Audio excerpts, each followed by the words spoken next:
What's going on, everyone? My name is Sherwin, and in this video we're gonna go over some data on my Model Y usage for the month of May 2023.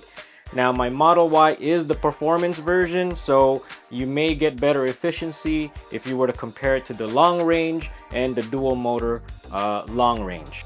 So this video is not for me to encourage you to buy a Tesla, to encourage you to buy an electric vehicle. Not at all. I'm just sharing some data with you because there's a lot of just BS garbage floating around. So why not give some information of an actual owner using this thing for what I use it for. I commute to LA on a daily basis, and so this is what we have so far.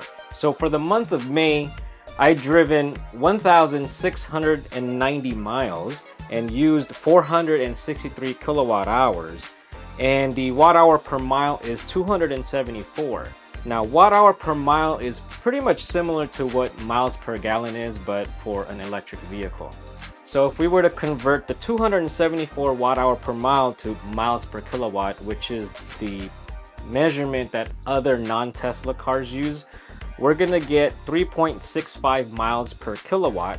So the formula for miles per kilowatt hour is we take 1,000, which is 1 kilowatt, and divided by 274 watt hour per mile, which gives you 3.65 miles per kilowatt hour.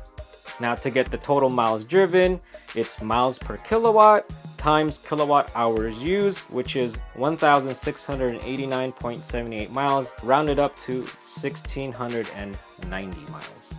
For miles per gallon data comparison, I compared 25 miles per gallon all the way up to 60 miles per gallon just to have fun with it a little bit. Most cars at the similar size of the Model Y will get you roughly 25 to 35 miles per gallon. But again, I wanted to play with other miles per gallon. Let's have fun with this, right? So in order to get miles per gallon, we take 1,690 miles driven divided by 25 miles per gallon, or whatever miles per gallon we are looking at. So for instance, if we were going to take 25 miles per gallon vehicle, that car would need 67.6 gallons to drive 1,690 miles. Then we take the gallons and multiply the cost of fuel. So it's pretty simple math, but if I mess up anywhere in the calculations, please let me know. Please let me know. So I'm not familiar with other states and how much gas costs. So all these numbers are going to be based on California at the time of this video, which is June of 2023. So gas price in California is roughly around $4.50 to about $5.50. I know other states, I've seen them low, like $3.50, but I've included all that in the spreadsheet. But we will only focus on the numbers that I'm familiar with and what I see on a daily basis, which is about $4.50 to $5.50. Now, for charging per kilowatt hour, again, it's based on your location. In Southern California, I have Edison, and it also depends on the time that you are going to be using your electricity. So for my area with Edison, on winter rates, we're looking at around 31 cents per kilowatt hour after 9 p.m. And the summer rates, we're looking at around 28 cents per kilowatt hour after 9 p.m. So those are usually the times that I would charge my car at home. If we were to look at a 25 mile per gallon vehicle at $4.50 per gallon, and you fill up 67.60 gallons, it would cost $304.20. Now, if we take 33 cents per kilowatt hour at 463 kilowatt hours used, that's $152.79. So with those numbers, it looks like I'll be saving about 50%. So if we were to take a 30 mile per gallon vehicle at $4.50 per gallon, you would pay $253.50.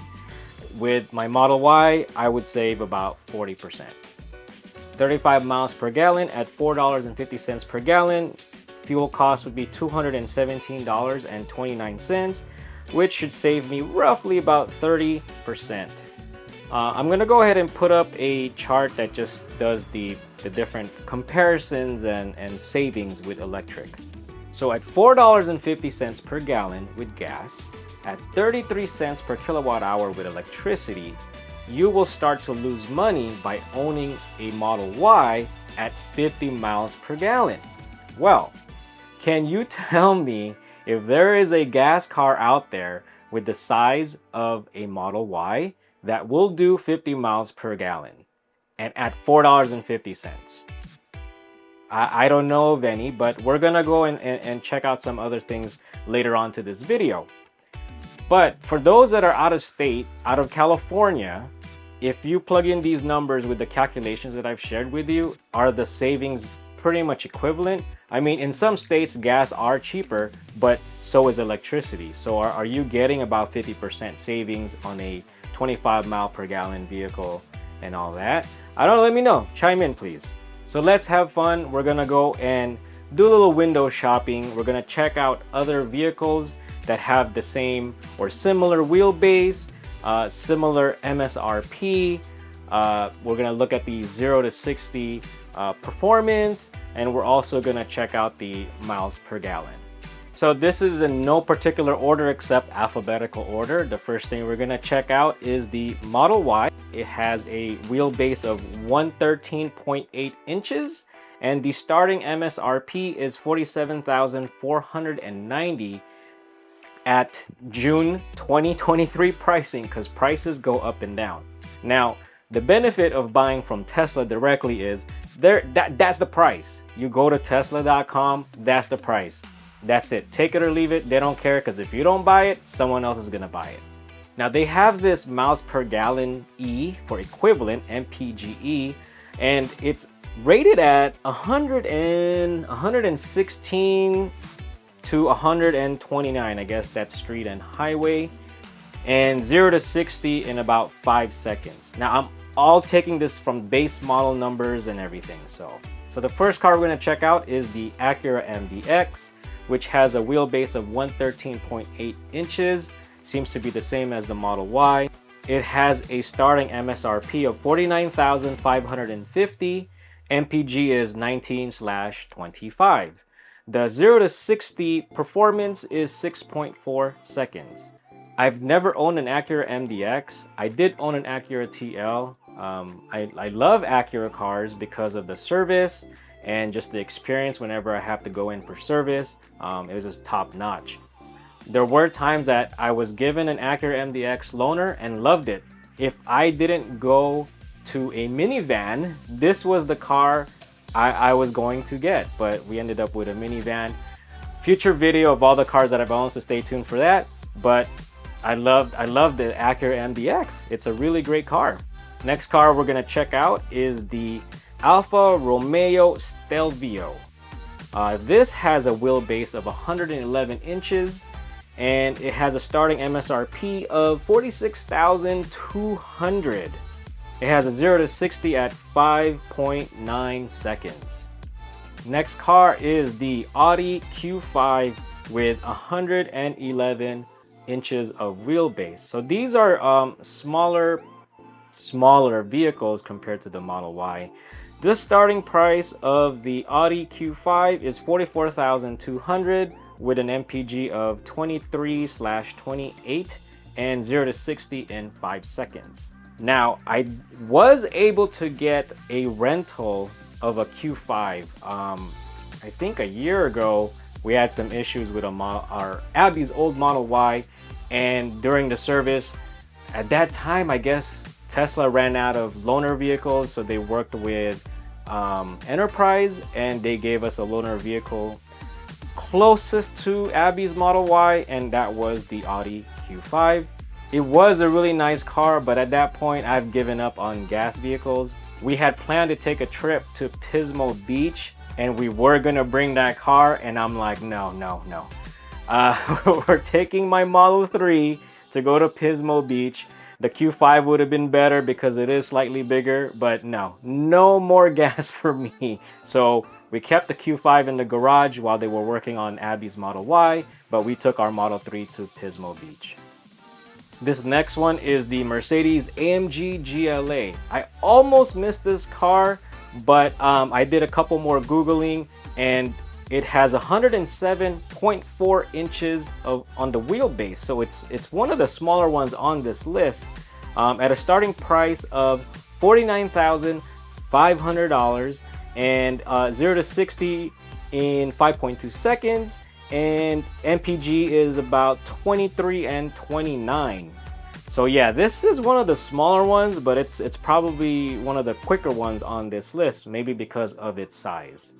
And the next one on the list is another Mercedes GLC with a wheelbase of 113.1 inches.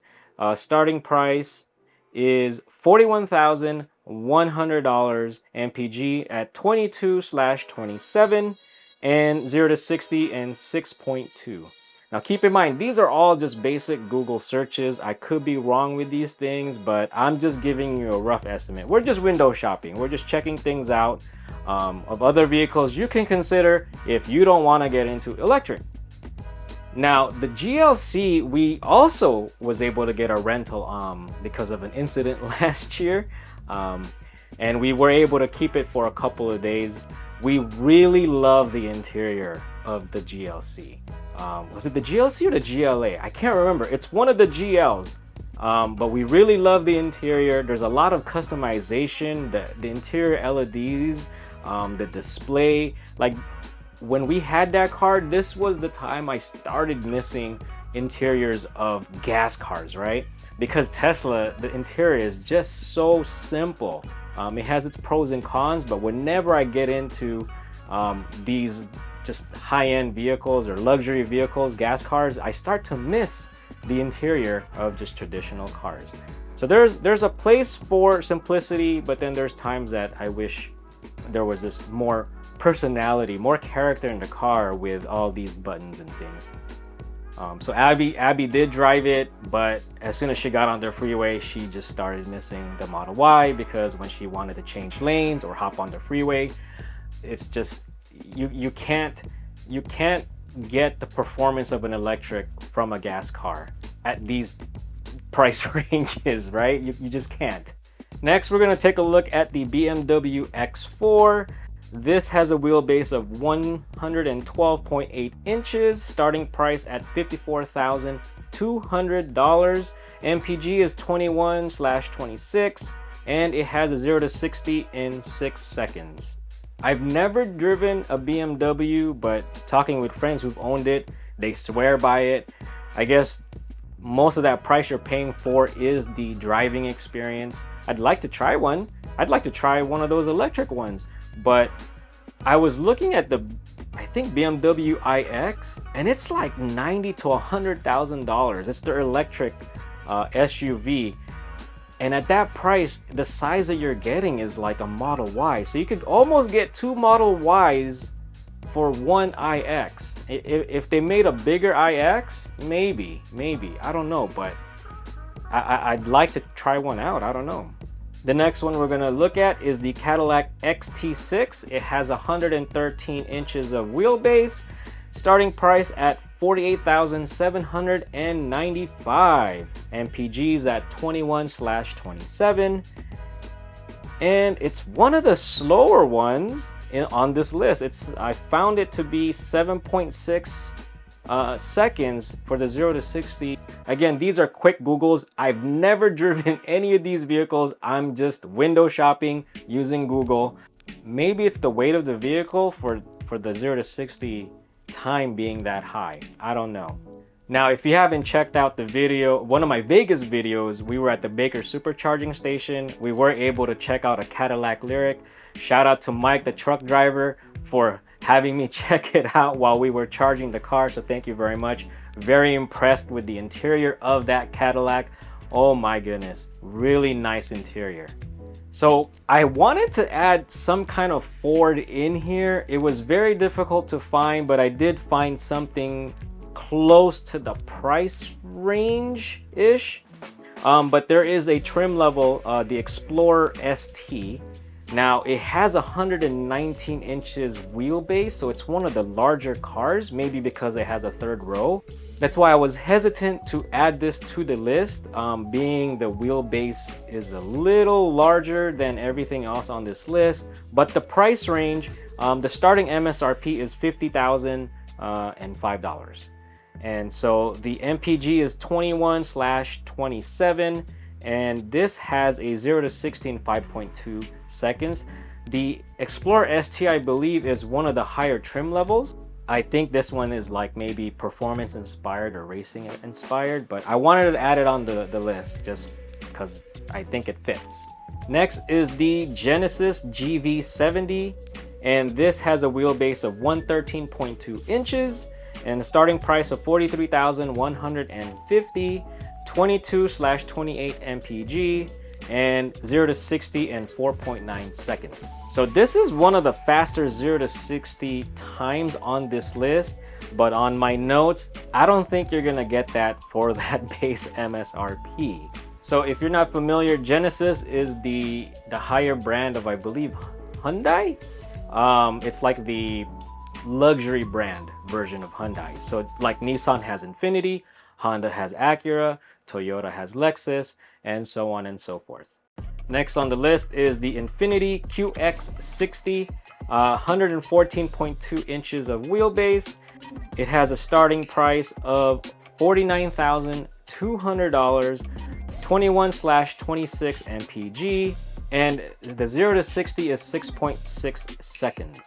Next on the list is the Lexus RX350 at 112.2 inches wheelbase, starting price at $47,800. The MPG is 20/27 miles per gallon and 0 to 60 in 6.7 seconds. Shout out to my buddy Jeff. He actually picked one up, I think, a year ago, but there's so many different trim levels. I think he has the hybrid 400.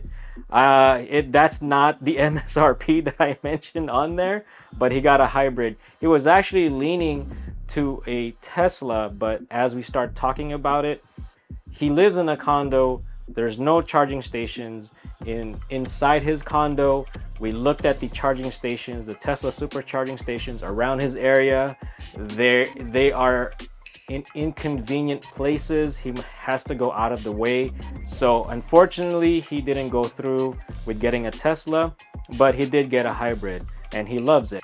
I'm gonna throw this next one in here just because I'm curious about it. But the Porsche Macan, it has 110.5 inches wheelbase, one of the smallest ones in this list, and the starting price is $60,900, and it has an MPG of 19/25 and 0 to 60 in 6.3 seconds. I just wanted to throw it in there just to mix the list up a little bit, mix things up, get a little variety, right?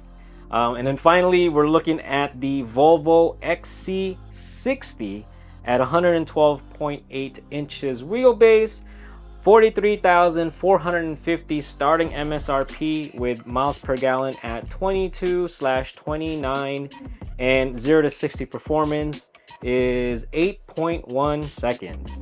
So what do you think about those window shopping lists? Are those the cars you would consider if you weren't considering an EV? Now, I did not include other EVs from other brands simply because I just wanted to compare Tesla with a non-EV vehicle. Also, please do consider that these are starting MSRPs with a quick Googling, so they may be off a little bit slightly, but you are buying from dealerships and you are gonna get the runaround. You're gonna get options on those cars that you could care less about, but you will be charged a lot for. So just do keep that in mind. And they are manufacturer suggested retail price. They are just suggestions. So shout out to those dealerships that are just marking up these bad boys by a lot. Oh man. But if you can get a better deal and you get a good price for it, hey, go for it. Go for it. And if you do go with the gas car route, do keep in mind that these prices do not include oil changes and timing belts and all those other fun maintenance costs. And not only the maintenance cost, but your time. So if you value your time, you should factor that in as well to the cost of the maintenance. Now, I just want to mention a little bit about solar because we do have solar. I have two different sets of arrays. I have a 12 panel that came with the house, and unfortunately we leased it. We should have bought it, but I'll get into that in another video. And then we added 23 more panels. This time we purchased it. So in May 2023, production of the 12 panels is 659 kilowatt hours, and the 23 panels was about 1300 kilowatt hours for the month of May 2023. Now, May isn't that hot yet, so we haven't really used our air conditioning that much, but we did. So during winter, our average use on the house, not counting the EV charging, just straight up house usage, floats around 20 kilowatt hours daily. That's a 24-hour period. So I'm just gonna say 25 kilowatt hours daily for the month of May, which will be in 31 days, 775 kilowatt hours total usage, just the house, not including charging the Tesla. Now, our house is a two-story, 2,500-ish square foot home, and the Model Y used up 463 kilowatt hours for the month of May. So if you were just to add roughly 775 kilowatt hours of daily usage for the house plus 463 kilowatt hours just for the Model Y, I guess you could say that the 23 panels of 1300 kilowatt hours is enough. But keep in mind, depending on if you're in net metering 2.0 or 3.0 now, I don't believe it's a one-to-one exchange. But in terms of capacity, then yes, I would say 23 panels is enough for that. But we also have a Model X, so maybe not. Again, I'm gonna be working on another video about the panels and stuff, so I just wanted to mention this a little bit. And also consider that our roof is facing southwest. It is in the optimal position, and we are in Southern California, so whenever we have good sunlight, we get a lot of solar generation. So is it all just positives on the Tesla? I'm gonna say no, because having owned 4 different Teslas, man, one of the things that I really hate, the inconsistency of the quality of these cars. So it's not always all positives on the Tesla. It's just, man, the quality on these bad boys. I mean, if you look at the Model 3 and the Model Y, you're probably gonna get less issues than if you have a Model S or an X. Out of the 4 Teslas that I've owned, the Model 3 was the closest to having no issues. It still had issues, but it was the closest to having no issues.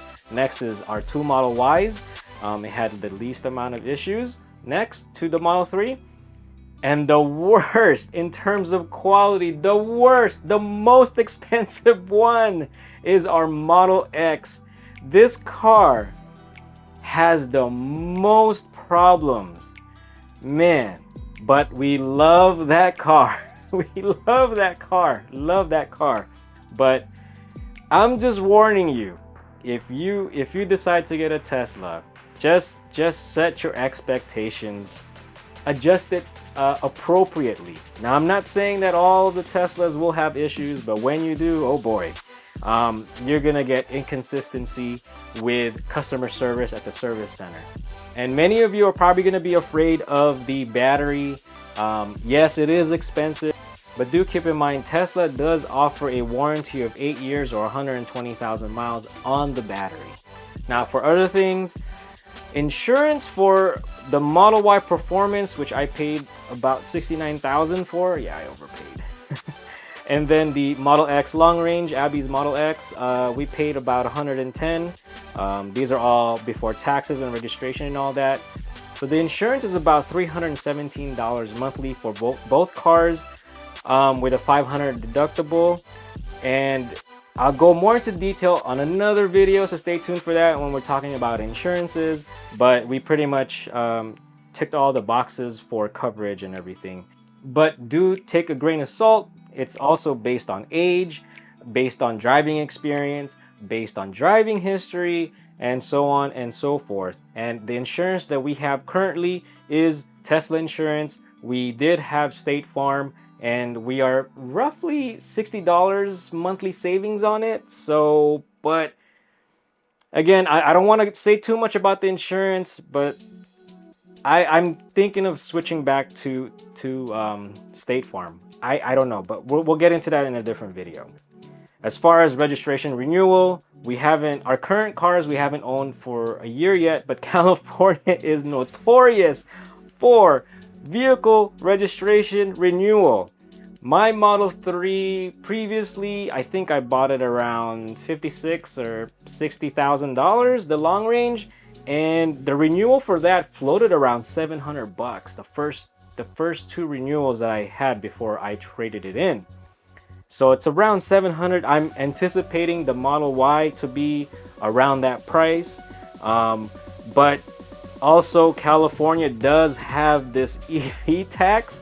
If your car is over $60,000, I believe it's $175 EV tax during that renewal. So I also have another video, a very long video that outlines why you should buy a Tesla and why you should not buy a Tesla. If you haven't checked that out, please go and check it out. It is pretty long and detailed, but I provide my opinions on there. What do you think about the data I've shared with you today? 1,600-ish miles, almost 1,700 miles in 1 month is a bit much, but again, I'm in California. We drive 1,690 miles is actually pretty low for me on average as monthly driving. But if you do like this video and decide to get a Tesla, please use my referral link. I have it below in the video description. It does help me get free t-shirts because they changed that program up. But yeah, if you did like the video, please like the video. If you have any questions, please do let me know. Ask me on YouTube, on Facebook, and all that stuff. I love having these conversations with you guys. And if you haven't subscribed, please subscribe, and I hope to see you on the next video. Thanks for watching.